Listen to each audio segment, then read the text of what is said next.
नमस्कार दोस्तों, स्वागत है द महान धर्मी चैनल पर। दोस्तों, आप सभी को पौष मास के शुक्ल पक्ष की एकादशी की ढेर सारी शुभकामनाएं। दोस्तों, आज हम बात करेंगे कि पौष मास के शुक्ल पक्ष की जो एकादशी है, जो 2025 की पहली एकादशी होगी, जनवरी महीने में आने वाली पहली एकादशी होगी। इसका व्रत किस दिन किया जाएगा? एकादशी 2 दिन है, तो व्रत के लिए कौन सा दिन उत्तम रहेगा? व्रत के नियम क्या रहेंगे? वह क्या लगाना है? भगवान को कथा पूजन कैसे करना है और व्रत पारण की विधि क्या रहेगी? इस प्रकार से संपूर्ण जानकारी आपको इस वीडियो के माध्यम से प्रदान की जाएगी। अपने व्रत की सफलता के लिए भगवान श्री हरि की कृपा प्राप्त करने के लिए कमेंट बॉक्स में अवश्य लिखें जय श्री हरि या ओम नमः भगवते वासुदेवाय। विज्ञान भी यह कहता है कि जब भगवान का नाम लिखा या बोला जाता है तो उसे ऊर्जा उत्पन्न होती है, सकारात्मक ऊर्जा, पॉजिटिव एनर्जी, और वह आपके जीवन में सकारात्मक परिवर्तन लेकर आती है। इसीलिए आपको अवश्य ही लिखना चाहिए ओम नमः भगवते वासुदेवाय। बात करते हैं आने वाली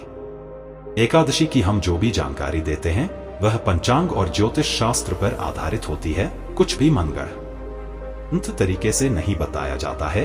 दोस्तों, एकादशी मनुष्य के सभी दुखों को दूर करने वाली है, मनुष्य के सभी कामनाओं को पूरा करने वाली इस एकादशी का व्रत जो कोई करता है उसको धन धान्य, ऐश्वर्य और साथ ही मानसिक शांति से लेकर वैकुंठ की प्राप्ति तक सब कुछ प्राप्त हो जाता है। परंतु इस एकादशी का विशेष रूप से व्रत किए संतान की प्राप्ति के लिए, जो कि संतान दंपति होते हैं, वह संतान की कामना के लिए इसका व्रत करते हैं और पुत्र की कामना के लिए इसका व्रत किया जाता है कि एकादशी का व्रत करने से पुत्र रत्न की प्राप्ति के लिए इसका नाम है पुत्रदा एकादशी। साल में 2 बार आती है और दूसरी श्रावण मास में आती है। दोनों का विधान अलग है, दोनों की कथा अलग है, परंतु दोनों ही पुत्र रत्न की प्राप्ति के लिए विशेष महत्व में बड़ी एकादशी है। इसीलिए अवश्य ही आपको इसका व्रत करना चाहिए, पूजन करना चाहिए। भगवान श्री हरि का पूजन आपको अवश्य रूप से करना ही चाहिए और कथा सुननी चाहिए। पूजन कैसे करना है फिर बताएंगे कि कथा कौन सी सुनाई है और पारण का समय क्या है और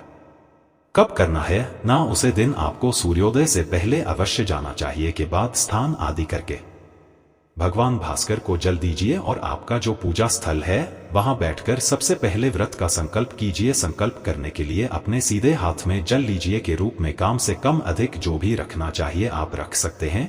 3 बार बोलिए ओम श्री विष्णु, ओम श्री विष्णु, ओम श्री विष्णु। अपना नाम, अपना गोत्र, जिस स्थान पर बैठकर आप संकल्प कर रहे हैं वहां का मकान नंबर, क्षेत्र का नाम, शहर का नाम। पौष मासिक शुक्ल पक्ष एकादशी पौष मासिक शुक्ल पक्ष एकादशी है। इस कामना की पूर्ति के लिए अर्थात पुत्र रत्न प्राप्त करता या संतान प्राप्त, तीर्थ न वैभव प्राप्त करता है, सुखराम समृद्धि प्राप्त है। एकादशी व्रत पूजन संकल्प संकरी से आज हम एकादशी का व्रत पूजन करने का संकल्प करते हैं और वह संकल्प भगवान के चरणों में अर्पित कर दीजिए। भगवान को नमस्कार कीजिए। अब आप भगवान की पूजन करेंगे, उसमें थोड़ा गंगा जल मिला लीजिए। भगवान श्री हरि की किसी भी रूप की एक तस्वीर आपके पास होने चाहिए, या प्रतिमा है तो प्रतिमा रख लीजिए। होली मौली, पान सुपारी, लौंग, इलायची, पान का पत्ता अगर हो तो उत्तम रहेगा। धूप, दीप, फूल माला और नैवेद्य के रूप में भगवान को अर्पित करने के लिए मिठाई।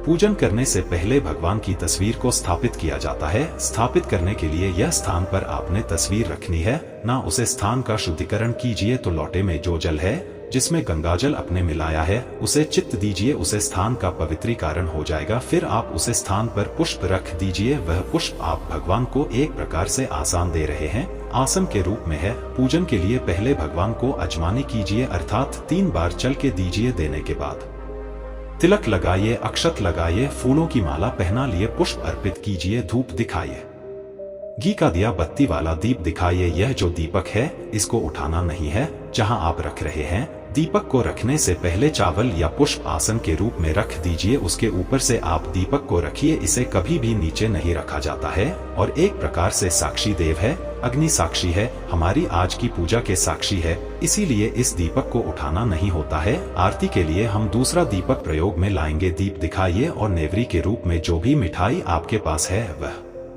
भगवान को चढ़ाई। फल है तो फल चढ़ा दीजिए और कुछ ना हो तो मिश्री के कुछ दाने लेकर मिश्री भी आप नैवेद्य के रूप में भगवान को अर्पित कर सकते हैं।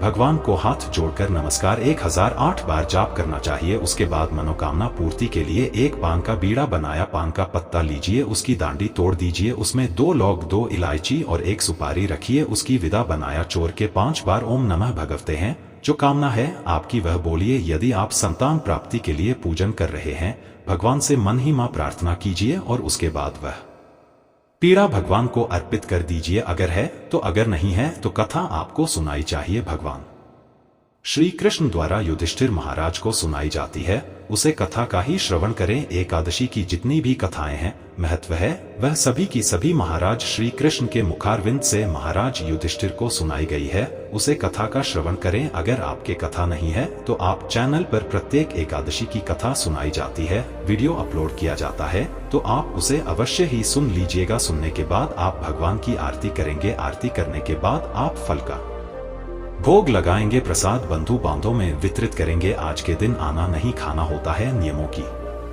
बात कर लेते हैं। नियम क्या है जिनका पालन आपको अवश्य रूप से करना चाहिए। पुत्रदा एकादशी के दिन तुलसी का पूजन करने का भी काफी ज्यादा महत्व बताया गया है, तो आपको पुत्रदा एकादशी के दिन तुलसी का पूजन अवश्य ही रूप से करना है और तुलसी के नीचे एक दीपक जरूर जलाना है और तुलसी का आपको पूजन करना है। इसे आपका व्रत सफलता पूर्वक पूर्ण माना जाएगा। आज के दिन आपको आना नहीं खाना है। सामान्य ज्ञान जो व्रत नहीं कर रहे हैं, उन्हें भी आज के दिन चावल का सेवन नहीं करना चाहिए। चावल वर्जित है।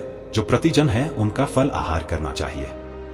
आप कुटू और सावन या सिंघाड़े से बनी हुई कोई भी वस्तुएं खा सकते हैं, अर्थात पूरी बनाते हैं, लोग पकड़िया बनाते हैं और खीर भी बनाते हैं, परंतु यह ध्यान रखिएगा कि इसमें जो नमक है उसका प्रयोग नहीं किया जाता है, मिर्च का प्रयोग नहीं किया जाता है। काली मिर्च या सेंधा नमक का प्रयोग मिला सकते हैं। उनको भी आज के दिन सादा भोजन करना चाहिए। बार और तामसिक पदार्थ से आज के दिन सादा भोजन करना चाहिए। मांसाहार और तामसिक पदार्थ से आपको बचना चाहिए। जो लोग व्रत कर रहे हैं, उन्हें अपना दिन भगवान श्री हरि के चरणों में मन को लगाते हुए व्यतीत करना चाहिए। किसी के प्रति वैर भाव नहीं रखना चाहिए। किसी के साथ कोई क्लेश नहीं करना है। घर में सुख शांति का माहौल रखना है। क्लेश का माहौल नहीं होना चाहिए। किसी को अपशब्द नहीं खाने हैं। किसी के साथ देश की भावना नहीं रखती है और शालीनता के साथ दिन को व्यतीत करेंगे। भगवान श्री हरि को कीर्तन बड़ा प्रिय है। जो कीर्तन करते हैं भगवान का, भगवान उन पर सर कृपा करते हैं। संभव हो तो आप रात्रि को जागरण कीजिएगा। इस एकादशी की कथा में भी वर्णन आता है कि एक रात्रि को जागरण करने से प्यार जो इतना पापी था, उसे पुनः राज्य की प्राप्ति हो जाती है। उसे कथा को जवाब सुनेंगे तो आप मेरी इन बातों को रिलेट कर पाएंगे, छोड़ पाएंगे। इस एकादशी पर बड़ा महत्व है। ब्रह्मचर्य का पालन कीजिए। ब्रह्मचर्य दशमी तिथि अर्थात जब भी आप व्रत कर रहे हैं, ब्रह्मचर्य का आपको अवश्य रूप से पालन करना चाहिए और ब्रह्मचर्य का पालन तब तक होगा जब तक कि आप व्रत का पालन नहीं कर लेते हैं।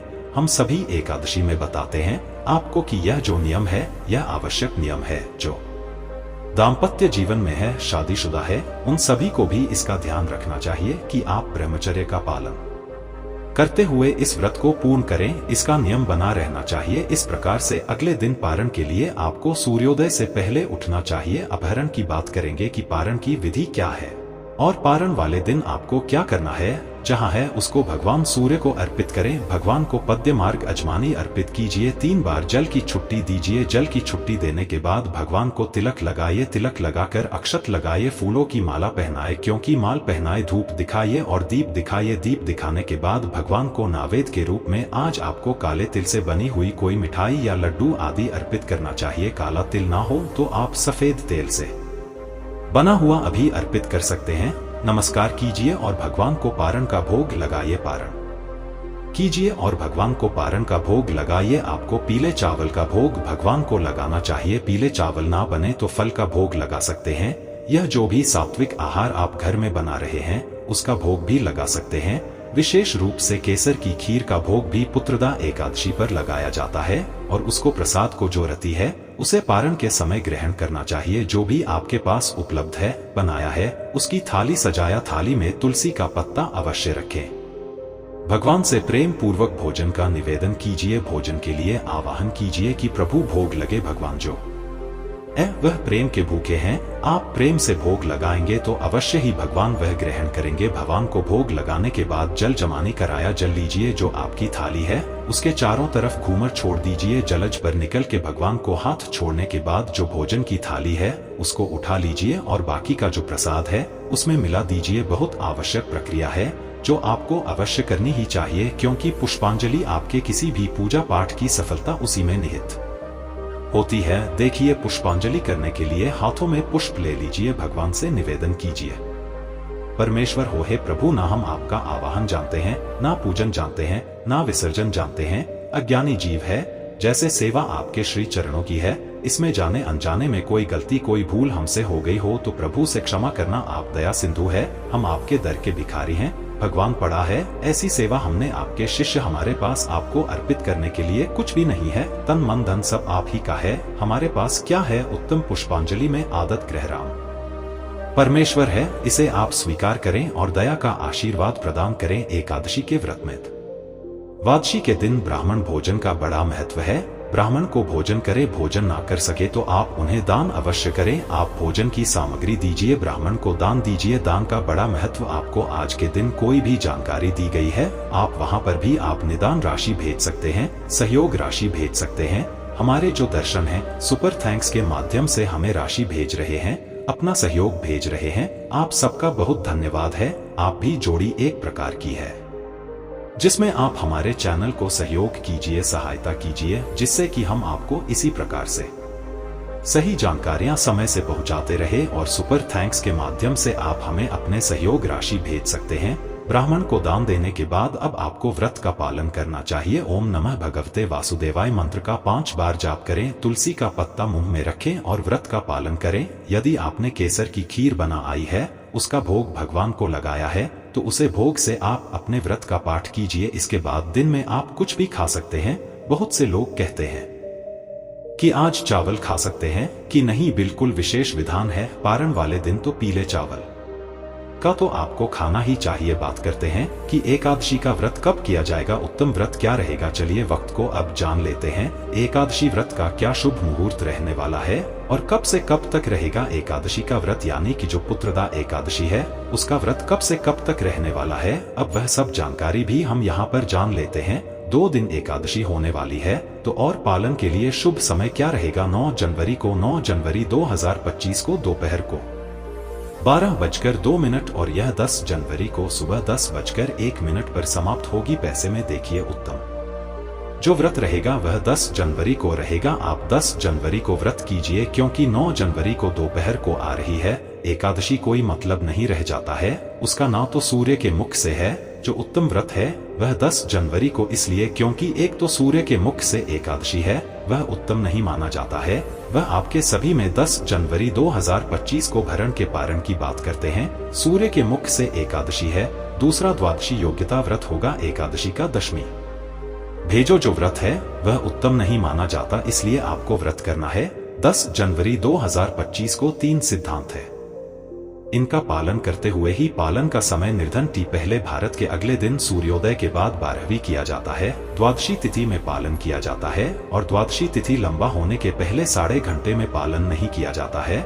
जैसे लगती है वह व्रत के लिए ही बना है, उसमें व्रत होना चाहिए। कोई हम कहते हैं कि पारण का समय जान लीजिए, पारण की विधि जान लीजिए, क्योंकि कई बार क्या होता है 6:30 पर अपने 7 बजे पालन कर लिया, वह गलत हो गया, क्योंकि 5:30 का समय है। विशेष ध्यान दीजिए, करण के नियमों का ध्यान रखिए, व्रत के नियमों का ध्यान रखें, क्योंकि वह खंडित हो जाते हैं। वजह से आपको पूर्ण फल प्राप्त नहीं होता है, लेकिन उनके दुख दूर नहीं होते हैं।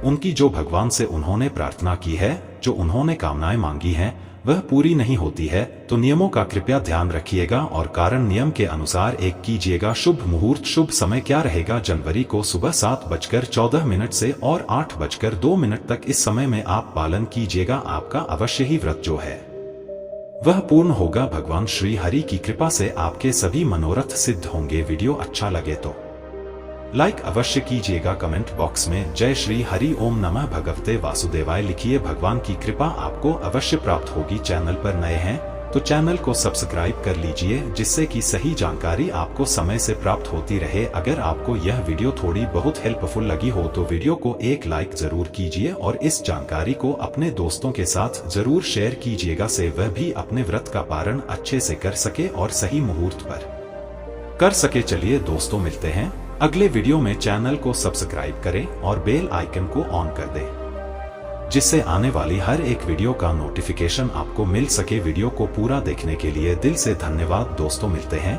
किसी अगले वीडियो में। ठीक है दोस्तों।